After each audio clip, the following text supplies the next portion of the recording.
Okay, y'all. So I'm reading 2 Samuel chapter 11, right? That's the chapter with David and Bathsheba.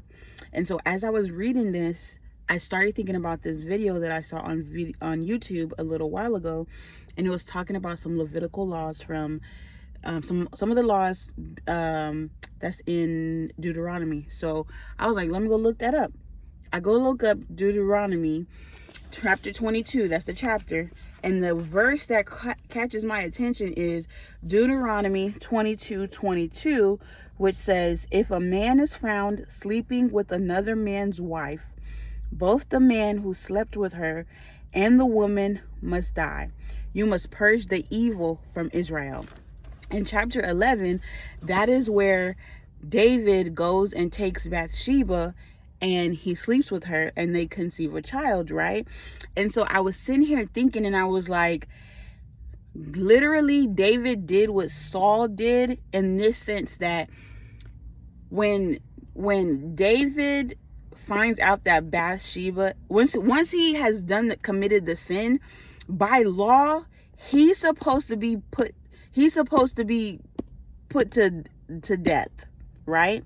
He's supposed to be out of there. And in because at this point, his Solomon, or the son that comes from Bathsheba, that's gonna pass, and then Solomon, they come from Bathsheba, they wouldn't have been the heirs to the throne. His very first son, which is Amnon, I might be saying I'm probably saying that wrong. He's supposed to be heir to the throne, and he's the rightful heir to the throne. But at this point in time in the story, right? But David, he knows the law. He knows what he's done is such a bad thing. But when he calls Uriah from the front lines, it isn't just, when he calls Uriah from battle to do all that he did, it isn't just to, let me just cover up this sin. It's literally to save his own life. It's literally to save his own life. Not only to save his own life, but to hold on to the kingship. Because at this point in time, based on his actions and based on the law, he would have been out of there. And then his firstborn son would have been the king. So he's holding on.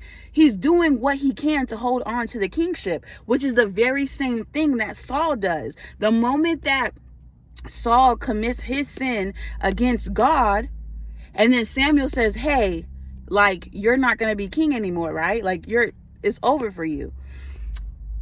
Saul at that point in time should have been like, you know what?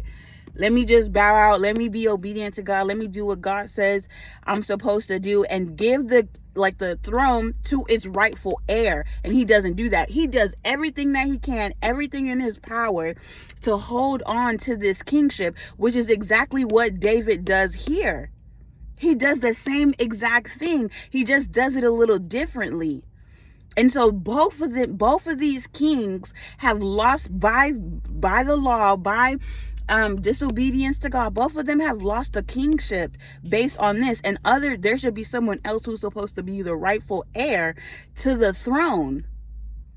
But they do whatever they can in their power to manipulate and to control to remain to be king. And I don't know if this is something that everyone knows. It's like, but I was reading it and that got me, and I was like, okay, I need to share this because it was good to me. Maybe it's good to y'all too.